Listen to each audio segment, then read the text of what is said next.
Hi, I'm Rasagy. I am a designer, a data artist, and I'm going to talk about photography. It's a silly pun that I make with photographs and graphs and turning photographs into graphs. And the IE is just because things sound better in French, so photography. But yeah, I want to start with this quote which I love by Susan Sontag. And she said that to photograph is to confer importance.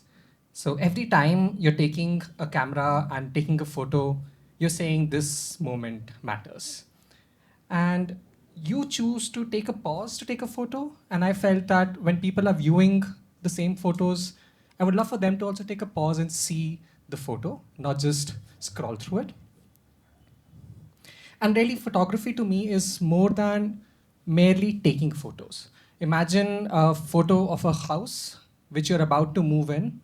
And so the house is empty, but you're excited and you're sharing that photo with excitement, versus the photo of the same house empty with your stuff on the side before you leave the house. There are context around photography which matters, and I think it changes why you take photos. You're taking photos to notice, to remember, to celebrate, to archive, to grieve. And for me, photography becomes this form of data collection. And that brings me to the other part, which is I love taking photos and I hate posting them on social media. It just feels just like Santruti said, that I take all the photos and the context gets lost when it's put in that rectangle depression space. I will chase that term a lot, but you know, photos that are taken all have to be put into a reel, a story, a carousel.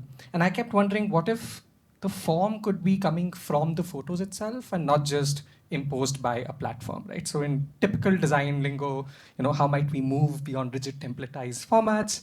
Can we bring unique expressive ways to show the data in the set of photos? So I'm going to show you three ideas, three experiments which try and answer this in different ways, um, giving photos the way they would want to be seen.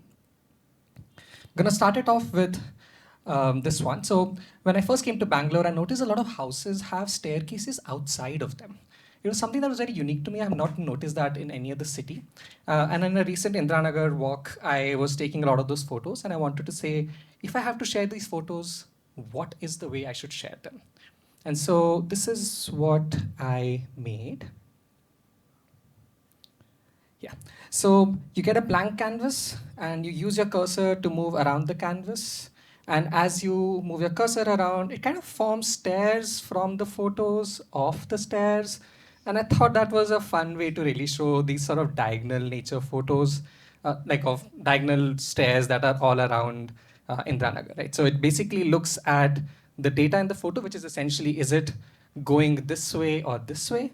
And then as your cursor moves around on this p5.js based canvas, is essentially deciding which angle photo should it show. And that's it. It is as simple as a fun way to like look at photos, but then there is this diagonal nature that I'm trying to really express that comes through. Second, I went to Japan, and if you really want to understand how many photos and how crazy I am at taking photos, I took about 7,000 photos in a 2-week trip. I have about 200 photos of Mount Fuji. And I really wanted to express not just the photo, but how I was seeing Mount Fuji while I was taking those photos.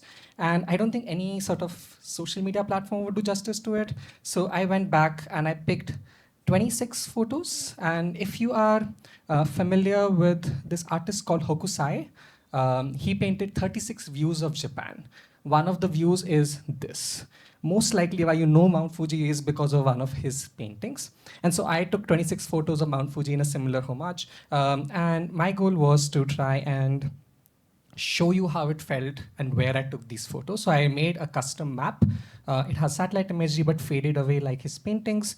And I put all the photos on the map. And so you would basically get to scroll through the piece to see each of the photo. When I was flying into Japan, I was very lucky. I was sitting on the left side and I saw Mount Fuji, all the way here, tiny, small, and I wanted to give you the same feeling of zoomed out on Japan, and you can notice Mount Fuji in this sort of really far away dot-like space.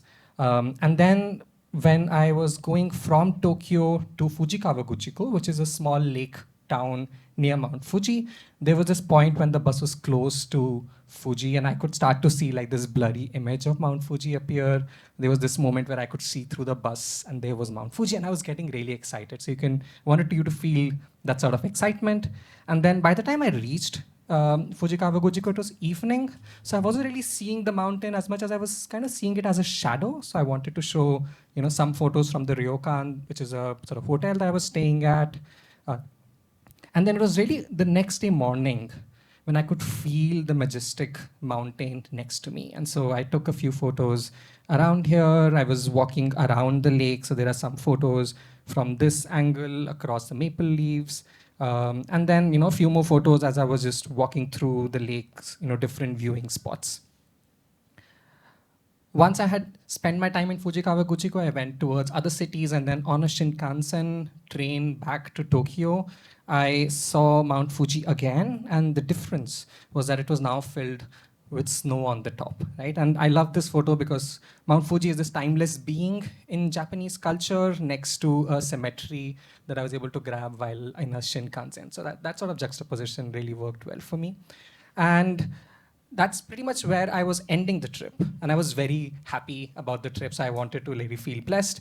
But then on my way back, there were these moments where I was right next to Mount Fuji from the plane. And I thought that was like the moment for me to end the trip, and I could see Mount Fuji through just the airplane in a view which I would never get to see otherwise. This ability to use scrolly telling, change the focus of the map and Mount Fuji's presence with photos is something that I could not get in any other platform, and I thought this was something that I really wanted to bring in this view. I'll talk about one more experiment. So I helped run a DataViz conference last year. Arpit was one of the folks that we were collaborating, like all putting together a nice DataViz conference. And I was really curious about what does my camera remember from that conference that maybe I don't remember. So again, in this case, I was curious, when did I take a photo? What was the photo of? Can I learn anything new about that experience? And so I took all the photos, about 200 of them. I put them on a clock-like spiral with the idea that I start to notice this is when the day started. I had a photo of the empty space as we were setting up at 8 a.m. There are some sort of gaps and photos getting clustered here where we are just putting everything together and people are trickling in. By 9 a.m., we have a drum jam at the starting in BIC. And then you have a cluster of photos, like some of my friends were presenting, so there are photos of their talks. Another friend was presenting here, so there's another photo of his talk. And then there are some gaps. For example, this was lunch break, and so we were all sort of roaming around and grabbing lunch, or this was a panel that I was hosting. And really what I wanted to start noticing was that the conference is not linear. It kind of spirals, and there were moments that were high in energy and some that were gaps. And I thought this sort of a representation could really help express that. And so I want to end with this quote, which is, photography is a way of collecting the world and really showing how we experience time.